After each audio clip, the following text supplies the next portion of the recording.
आशीर्वाद टावर में अग्निकांड से पूरा धनबाद सदमे में है। शादी के घर में मातम पसर गया। आग के तांडव ने दुल्हन की मां, चाची, मौसी समेत 14 लोगों की जिंदगी खाक हो गई। वहीं कई लोग अभी अस्पताल में जिंदगी की जंग लड़ रहे हैं। पीएम और सीएम ने घटना पर दुख जताया है। वहीं अग्निकांड की जांच भी शुरू हो गई है। धनबाद के आशीर्वाद में अग्निकांड, हादसे में अब तक 14 लोगों की मौत। आग के तांडव के बाद पसरा मातम। धनबाद में पूजा के दिए से धधकी आग ने 14 जिंदगियां छीन ली। जोड़ा फाटक के पास 10 मंजिला आशीर्वाद ट्विन टावर में आग ने ऐसा तांडव मचाया कि कई घरों के चिराग बुझ गए। शादी वाले घर में लाशें बिछ गई। खुशी का माहौल मातम में बदल गया। हालांकि स्थानीय लोगों की तत्परता से कई लोगों की जिंदगी तो बच गई, लेकिन कई लोग अब भी अस्पतालों में मौत से जंग लड़ रहे हैं। आग इतनी भयावह थी कि ये हम कहेंगे कि मतलब घटना बड़ी है, लेकिन फिर भी और बड़ी हो सकती थी, लेकिन बचाव हो गया उसमें। और ये परिवार जिनके लोग मरे हैं वो ज़्यादातर हमको लगता है शादी में आए हुए थे, और बेचारी लेडीज थी ज़्यादातर, वो तैयार हो रही थी। आशीर्वाद ट्विन टावर में एक फ्लैट में शादी का माहौल था। बेटी को विदा करने की तैयारी थी। पूरा समारोह पास के एक मैरिज हॉल में था, लेकिन घर में महिलाएं और बच्चे बारात के स्वागत के लिए तैयारी में जुटे थे। सेकंड फ्लोर के एक फ्लैट में पूजा का दिया गिर गया, जिससे कारपेट में आग लग गई और देखते ही देखते आग ने भयंकर रूप धारण कर लिया। घर में रखे सिलेंडर ने आग को और भड़काने का काम किया। सिलेंडर में विस्फोट हो गया। इससे आग पूरे फ्लैट में फैल गई, जिसमें दुल्हन की मां, दादा, मौसी समेत 14 लोगों की जान चले गई। बेटी है सविता, नाती है अमन, और बहन है शांति मालती, और बहन है आशा। अरे मैया, अमन का होता है 7 साल का होगा। अब पोती होगा, लगा है 4 साल का। आशीर्वाद टावर के 4th फ्लोर पर सुबोध लाल का फ्लैट है। सुबोध की बेटी की शादी थी। घटना से कुछ देर पहले ही दुल्हन मैरिज गार्डन में चले गई थी, जबकि उसकी मां, चाची, मौसी समेत तमाम महिलाएं और बच्चे तैयार होकर निकलने की तैयारी में थे, लेकिन आग ने उन्हें निकलने का मौका नहीं दिया। हालांकि स्थानीय लोगों और प्रशासन की टीम ने काफी कोशिश की। दर्जनों लोगों का रेस्क्यू भी किया, लेकिन 14 लोगों को नहीं बचाया जा सका। अब पूरे मामले की जांच शुरू हो गई है। फॉरेंसिक की टीम ने अपार्टमेंट का जायजा लिया है। तो जो भी लैप्सेस हैं उस पर हम लोग बातचीत करेंगे और स्थानीय प्रशासन से भी बातचीत करेंगे।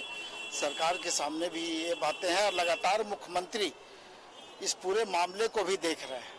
और आने वाले समय हम लोग चाहेंगे कि जो भी इस तरह का अपार्टमेंट है उसमें अग्नि सावंत का व्यवस्था जरूर होना चाहिए, नहीं तो उसको एनओसी ही नहीं मिलना चाहिए।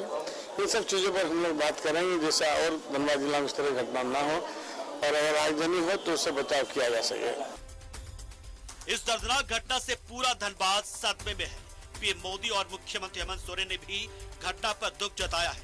पीएम ने मृतक के परिजनों को 2-2 लाख और घायलों को 50-50 हजार रुपए देने का ऐलान किया है। वहीं राज्य सरकार ने मृतक के आश्रितों को 4-4 लाख का मुआवजा देने की घोषणा की है। इधर झारखंड हाईकोर्ट ने भी घटना पर स्वतः संज्ञान ले ली। हाईकोर्ट में गुरुवार को धनबाद अग्निकांड पर सुनवाई होगी। कार्यवाहक मुख्य न्यायमूर्ति अपरेश कुमार सिंह एवं न्यायमूर्ति दीपक रोशन की खंडपीठ ने स्वतः संज्ञान लेते हुए इस मामले की विस्तृत सुनवाई के लिए कल का समय निर्धारित किया है। 2 फरवरी को इस मामले की विस्तृत सुनवाई की जाएगी। सरकार के अधिकारी और विधायक अब जांच की बात कह रहे हैं। कहा जा रहा है कि इस तरह की घटनाएं फिर न हो, इस पर जोर दिया जाएगा। लेकिन आखिर इस अग्निकांड का दोषी कौन है? क्या अपार्टमेंट में आग से निपटने की पूरी व्यवस्था थी, और अगर नहीं थी तो फिर उस अपार्टमेंट को एनओसी किसने दिया था? क्या जिम्मेदार लोगों पर कोई कार्रवाई होगी? न्यूज़ 11 भारत के लिए धनबाद से बंटी और अरुण बंडवाल की रिपोर्ट।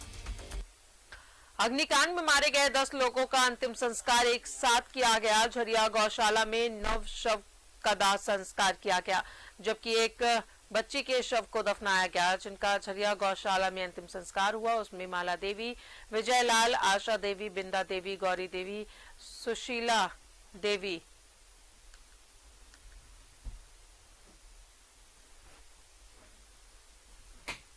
और इस दौरान स्वास्थ्य मंत्री बन्ना गुप्ता भी पहुंचे। पुतुल देवी 7 साल की दर्पण कुमारी, 7 साल की श्वेता कुमारी और बेबी देवी के नाम शामिल है, जिनका दाह संस्कार एक साथ किया गया।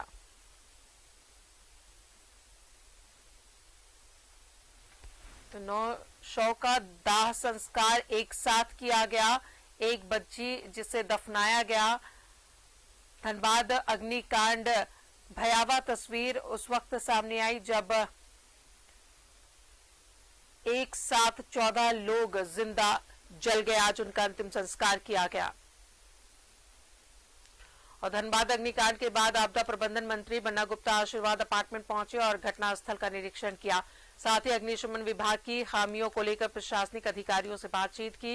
इस दौरान विधायक पूर्णिमा नीरज सिंह और डीसी संदीप सिंह भी मौजूद रहे। मंत्री बन्ना गुप्ता ने पाटलिपुत्र नर्सिंग होम की भूमिका की सराहना की और साथ ही शहर में पार्किंग का कमर्शियल इस्तेमाल करने वालों पर सख्ती बरतने के निर्देश दिए। मंत्री ने कहा कि पूरे मामले की जांच की जाएगी, दोषियों को बख्शा नहीं जाएगा।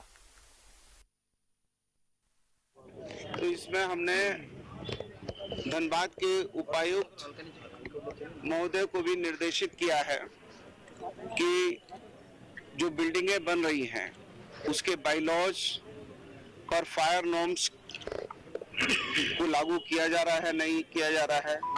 वाटर हार्वेस्टिंग का क्या है।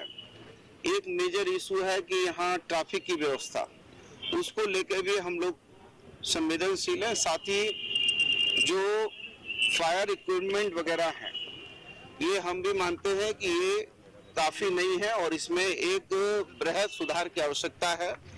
और इसको लेकर मुख्यमंत्री जी के निर्देश पर हमारे चीफ सेक्रेटरी साहब इसको लेकर बैठक कर रहे हैं।